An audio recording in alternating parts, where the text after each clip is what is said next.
bienvenidos a este nuevo episodio de nuestro podcast. Nos alegra que muchos que nos acompañen porque hoy vamos a conversar sobre un tema que al principio puede sonar histórico, pero que realmente tiene mucho que ver con lo que vivimos todos los días en las instituciones educativas.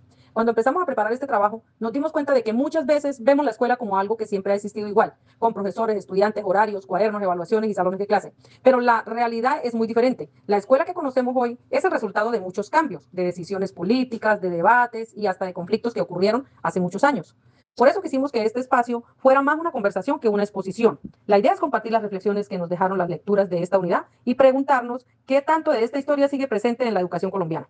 Así que los invitamos a quedarse con nosotros porque vamos a hablar sobre quiénes construyeron el sistema educativo en Iberoamérica, cómo han reaccionado las comunidades frente a algunas políticas educativas y finalmente cómo la historia puede ayudarnos a pensar una educación más democrática, inclusiva y sostenible. Y quiero comenzar con una pregunta que sinceramente cambió un poco la forma en que yo veía la escuela. ¿Ustedes creen que la educación nació únicamente porque alguien pensó que era importante enseñar a leer y a escribir? Listo, compañera, le voy a contestar su pregunta. La verdad, antes de hacer esta lectura, yo sí lo pensaba. Creía que la escuela había surgido simplemente porque las personas necesitaban aprender cosas básicas. Pero cuando empecé a leer a Gabriela Oxegba, me di cuenta de que la historia es mucho más compleja. Explica que cuando comenzaron a organizar los nuevos estados en Iberoamérica, la educación se convirtió en una herramienta para construir nación. Oxegba, 2004, eso quiere decir que la escuela no solo enseñaba contenidos, también ayudaba a que las personas compartieran una misma lengua, conocieran la historia oficial del país, respetaran las leyes y desarrollaran un sentido de pertenencia. Mientras pensaba en eso, me preguntaba si esa función realmente desapareció y creo que no. Hoy seguimos aprendiendo sobre los símbolos patrios, la constitución, los derechos y los deberes como ciudadanos. Es decir, la escuela continúa formando personas para vivir en sociedad. Lo que sí ha cambiado es la manera de hacerlo. Antes predominaba una educación mucho más rígida y centrada en la obediencia. Hoy se busca que los estudiantes participen más y opinen y desarrollen un pensamiento crítico. Me parece muy interesante eso que mencionas, porque efectivamente muchas veces pensamos que la educación siempre tuvo los mismos objetivos y las mismas formas de enseñar. Pero el Estado no fue el único protagonista. Hubo otras instituciones que durante muchos años tuvo una enorme influencia en la educación. Sí, y esa institución fue la Iglesia. Mientras revisaba el artículo de Pérez e Indagara, entendí que durante gran parte de la época colonial la Iglesia era la principal responsable de la educación. Su papel iba mucho más allá de enseñar contenidos académicos. También buscaba formar personas de acuerdo con los principios religiosos y con una determinada manera de comprender la sociedad. Creo que es importante analizar eso teniendo presente el contexto histórico. En aquella época, la Iglesia tenía una enorme influencia sobre la vida de las personas y era normal que también orientara la educación. Por el paso de los años, esa situación fue cambiando. El Estado comenzó a asumir mayores responsabilidades y aparecieron nuevas ideas sobre cómo debía ser la educación. Sin embargo, la influencia de la Iglesia dejó huellas importantes que todavía pueden observarse en muchas instituciones educativas y en algunos valores que continúan formando parte de la vida escolar. Y eso demuestra que la educación nunca ha sido estática, siempre ha sido cambiando junto con la sociedad. Sí, y esa institución fue la Iglesia. Mientras revisaba el artículo de Pérez e Indagara, entendí que durante gran parte de la época colonial la Iglesia era la principal responsable de la educación. Su papel iba mucho más allá de enseñar contenidos académicos. También buscaba formar personas de acuerdo con los principios religiosos y con una determinada manera de comprender la sociedad. Creo que es importante analizar eso teniendo presente el contexto histórico. En aquella época la Iglesia tenía una enorme influencia sobre la vida de las personas y era normal que también orientara la educación.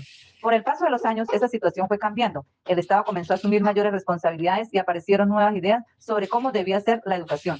Sin embargo, la influencia de la Iglesia dejó huellas importantes que todavía pueden observarse en muchas instituciones educativas y en algunos valores que continúan formando parte de la vida escolar. Y eso demuestra que la educación nunca ha sido estática, siempre ha sido cambiando junto con la sociedad. Creo que ese tema es muy importante porque nos ayuda a entender que la educación también ha estado muy relacionada con el poder. Cuando hablamos de las élites, hablamos de las personas que tenían mayor influencia política, económica e intelectual. Ellas participaron en la organización de los sistemas educativos porque consideraban que la escuela era necesaria para formar ciudadanos y contribuir al desarrollo de los nuevos países. Pero mientras leía a Pérez también entendí que esa educación no llegaba de la misma manera a toda la población. Durante muchos años existieron enormes diferencias entre quienes vivían en las ciudades y quienes habitaban zonas rurales. También había desigualdad relacionadas con la condición económica y con el acceso a oportunidades educativas. Esto me hizo pensar en algo, aunque hoy tenemos avanzado muchísimo, todavía seguimos hablando de brechas educativas. Aún existen escuelas con mayores recursos que otras y comunidades que continúan enfrentadas a dificultades para acceder a una educación de calidad. Por eso creo que conocer la historia también sirve para entender que muchos problemas actuales no aparecieron de la noche a la mañana. Son situaciones que vienen desde hace muchos años y que todavía estamos tratando de superar. Estoy de acuerdo contigo y justamente ahí aparecen los docentes. Muchas veces hablamos de ellos únicamente como quienes enseñan una asignatura, pero la realidad es que han tenido un papel mucho más importante dentro de la historia de la educación. ¿Qué fue lo que más te llamó la atención sobre este tema? Creo que ese tema es muy importante porque nos ayuda a entender que la educación también ha estado muy relacionada con el poder. Cuando hablamos de las élites, hablamos de las personas que tenían mayor influencia política, económica e intelectual. Ellas participaron en la organización de los sistemas educativos porque consideraban que la escuela era necesaria para formar ciudadanos y contribuir al desarrollo de los nuevos países. Pero mientras leía a Pérez también entendí que esa educación no llegaba de la misma manera a toda la población. Durante muchos años existieron enormes diferencias entre quienes vivían en las ciudades y quienes habitaban zonas rurales. También había desigualdad relacionadas con la condición económica y con el acceso a oportunidades educativas. Esto me hizo pensar en algo, aunque hoy tenemos avanzado muchísimo, todavía seguimos hablando de brechas educativas. Aún existen escuelas con mayores recursos que otras y comunidades que continúan enfrentadas a dificultades para acceder a una educación de calidad. Por eso creo que conocer la historia también sirve para entender que muchos problemas actuales no aparecieron de la noche a la mañana. Son situaciones que vienen desde hace muchos años y que todavía estamos tratando de superar. Estoy de acuerdo contigo y justamente ahí aparecen los docentes. Muchas veces hablamos de ellos únicamente como quienes enseñan una asignatura, pero la realidad es que han tenido un papel mucho más importante dentro de la historia de la educación. ¿Qué fue lo que más te llamó la atención sobre este tema? Lo que más me llamó la atención fue descubrir que muchos maestros empezaron a cuestionar la forma tradicional de enseñar. Durante mucho tiempo predominó una educación donde el profesor hablaba casi todo el tiempo. Los estudiantes escuchaban y luego repetían la información en un examen. Pero poco a poco muchos docentes comenzaron a preguntarse si realmente esa era la forma de aprender.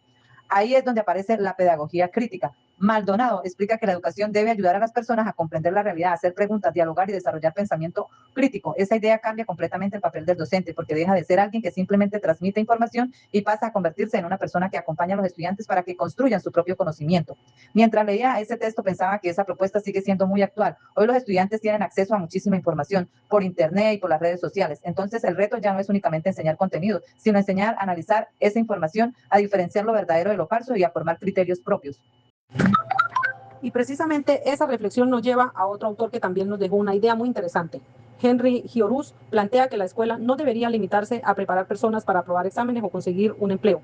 También debería formar ciudadanos capaces de participar en la democracia, defender sus derechos y transformar la realidad cuando sea necesario. Personalmente creo que esa sigue siendo una de las mayores responsabilidades de la educación. Pero después de hablar de la historia, quisiera que nos acerquemos un poco más a nuestro contexto colombiano, porque una cosa es lo que dicen las políticas educativas y otra muy distinta es lo que ocurre cada día en las escuelas. Ese será precisamente el tema de nuestra siguiente conversación.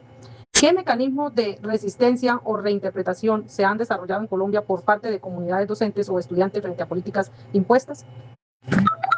Y precisamente esa reflexión nos lleva a otro autor que también nos dejó una idea muy interesante. Henry Giorus plantea que la escuela no debería limitarse a preparar personas para aprobar exámenes o conseguir un empleo. También debería formar ciudadanos capaces de participar en la democracia, defender sus derechos y transformar la realidad cuando sea necesario. Personalmente creo que esa sigue siendo una de las mayores responsabilidades de la educación. Pero después de hablar de la historia, quisiera que nos acerquemos un poco más a nuestro contexto colombiano, porque una cosa es lo que dicen las políticas educativas y otra muy distinta es lo que ocurre cada día en las escuelas. Ese será precisamente el tema de nuestra siguiente conversación. ¿Qué mecanismos de resistencia o reinterpretación se han desarrollado en Colombia por parte de comunidades docentes o estudiantes frente a políticas impuestas? Y justamente ahí aparece otra figura que considero fundamental, el docente, porque al final es el profesor quien recibe esas políticas y quien debe convertirlas en experiencia de aprendizaje dentro del aula. Yo creo que la principal enseñanza es que no podemos construir el futuro olvidando lo que ocurrió en el pasado. Cuando conocemos cómo surgieron los sistemas educativos, entendemos por qué todavía existen desafíos relacionados con la equidad, la calidad y la participación. Osegba explica que estudiar la historia de la educación permite comprender mejor los procesos de transformación de los sistemas educativos. Y eso tiene mucho sentido, porque si sabemos qué decisiones dieron buenos resultados y cuáles generaron dificultades, podremos tomar las mejores decisiones en el presente. Además, pienso que las políticas educativas deberían construirse escuchando mucho más a quienes viven en la escuela todos los días, los docentes, los estudiantes, las familias y las comunidades. Ellos conocen las necesidades reales del territorio y pueden aportar soluciones que muchas veces no se ven desde los espacios donde se diseñan las políticas. Estoy de acuerdo y creo que eso demuestra que una buena educación no depende solamente de las normas, sino también de la persona que las ponen en práctica todos los días. Con esa idea llegamos a nuestra última pregunta. Tercera pregunta, ¿cómo podemos usar el conocimiento histórico para diseñar políticas más democráticas, inclusivas y sostenibles? Después de todo lo que hemos conversado, me gustaría que termináramos con una reflexión. Si conocemos la historia de la educación, ¿de qué manera ese conocimiento puede ayudarnos a construir una escuela mejor? Yo quisiera agregar algo. Para mí, hablar de una educación democrática también significa reconocer que todos tenemos algo que aportar. Durante muchos años, la educación estuvo basada en relaciones muy verticales, donde casi todas las decisiones venían desde arriba. Hoy entendemos que el diálogo y la participación son fundamentales para construir mejores procesos educativos. En ese sentido, comparto lo que plantea Hirox cuando afirma que la escuela debe formar ciudadanos críticos, capaces de participar activamente en la sociedad y de trabajar por la transformación de las injusticias. Creo que eso sigue siendo uno de los grandes retos de la educación colombiana, formar personas que no solo acumulen conocimientos, sino que también sean solidarios, respetuosos de la diversidad y comprometidos con su comunidad. Y con esa reflexión llegamos al final de nuestro podcast. Hoy entendemos que la historia de la educación no consiste únicamente en recordar hechos del pasado. También nos ayuda a comprender por qué la escuela es como la conocemos hoy y cuáles son los retos que todavía tenemos como sociedad. Hablamos del papel que desempeñaron el Estado, la Iglesia, las élites y los maestros en la construcción del sistema escolar. También reflexionamos sobre las formas en que muchas comunidades colombianas han adaptado la educación a sus propios contextos, demostrando que enseñar también significa escuchar, comprender y valorar la diversidad. Finalmente coincidimos que conocer la historia nos permite tomar mejores decisiones para construir una educación más democrática, inclusiva y sostenible, donde todas las personas tengan la oportunidad de aprender, participar y desarrollar sus proyectos de vida. Esperamos que este espacio haya sido una invitación para mirar la educación desde otra perspectiva y para recordar que como futuros docentes también tenemos la responsabilidad de seguir transformándola. Muchas gracias por escucharnos. Esperamos encontrarnos nuevamente en un próximo episodio. Hasta pronto.